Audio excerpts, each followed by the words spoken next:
Look, I would love to not make another video about coronavirus. Last month, I talked about the pseudoscience and racism surrounding the spread of this virus. I'll just briefly recap a few of my main points. Number 1, it's not a bioweapon. Number 2, don't be racist.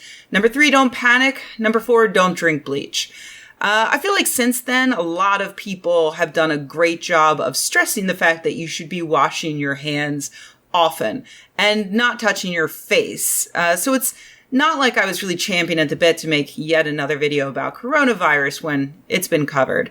But as it is currently in the process of hitting the United States right now, and things are most definitely going to get worse before they get better, I think it's worth examining the unique environment we have here in the US that makes it possible for this to be a truly serious threat to our society. But before I get to that, I want to stress some things for particularly like the skeptics out there. I think a lot of you see people panicking about this, and your knee-jerk reaction is to say, look at those idiots overreacting. You're wrong. People stocking up on groceries and things like that are not overreacting. They are doing the right thing, and you should too.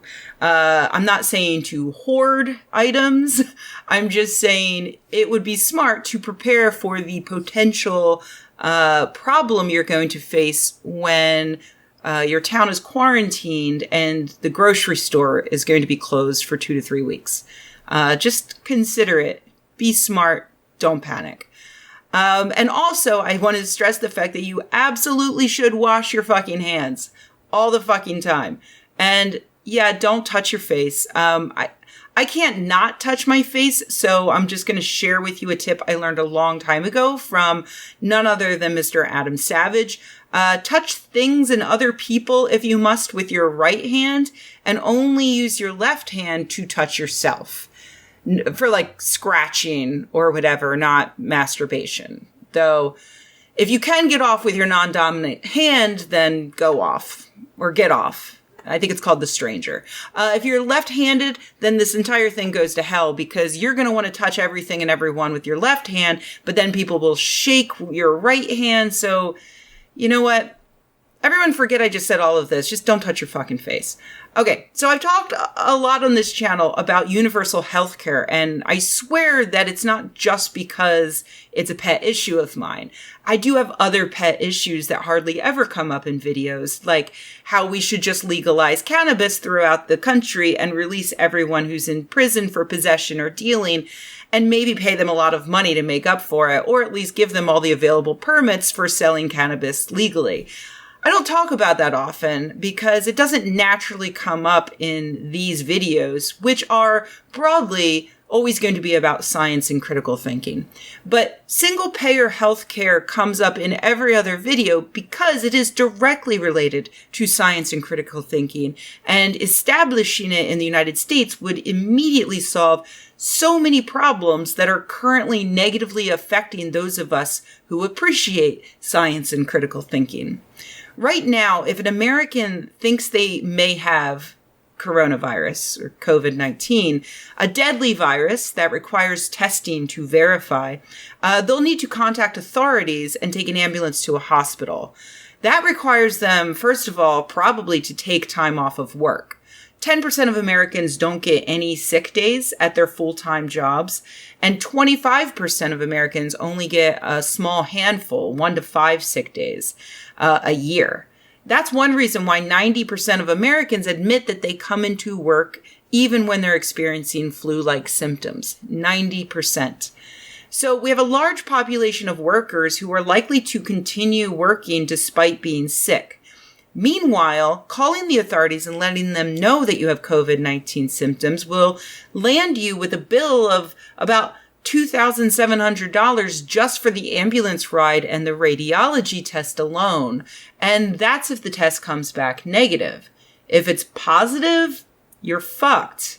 So now we have a large population of workers who are likely to continue working despite being sick and who are afraid to reach out for medical care because it could very well bankrupt them.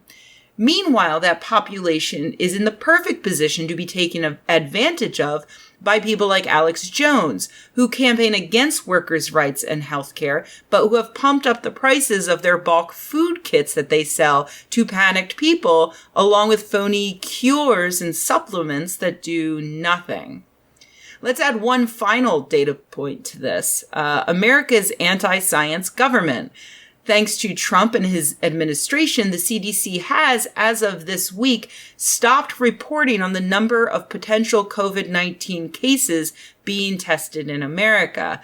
For the record, Johns Hopkins, which is not part of the Trump administration, has a much better resource that you can check out if you're interested.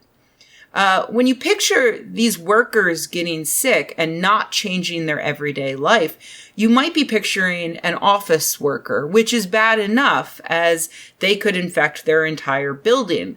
But I also want you to picture the guy getting minimum wage to make your burrito at Chipotle, or the driver delivering your Chinese food, or your Uber driver, or the lady stocking the peppers at the grocery store, the cashier counting the change into your hand, the teacher who's teaching your kids. These are the people that are going to have to continue working while sick because of our lack of workers' rights and universal health care. By not giving everyone, including our lowest paid, most disrespected workers, access to guaranteed sick leave and comprehensive health care, we have put everyone at risk. Even you, like guy who has a good paying job with lots of sick leave and great insurance that you for some reason love, we are putting at risk your life, the lives of our grandparents, our newborn babies, our friends fighting cancer and other diseases. The best insurance-covered medical care in the world won't save all of them from this virus. What will save them is universal health care for everyone. What will save them is workers' rights. What will save them is public education and an educated government. The only one of these I can really help you with is the public education part. Wash your damn hands. If you don't have soap and hot water, use hand sanitizer. Don't touch your face. Avoid crowds. Stock up on food, water, cold medicine, and other essentials before an official quarantine means that you've got 3 weeks before the grocery store can open back up again. And please vote for people who will give basic rights to the poorest, most at-risk people in our country. Because while trickle-down economics may not have worked, trickle-up health and happiness will.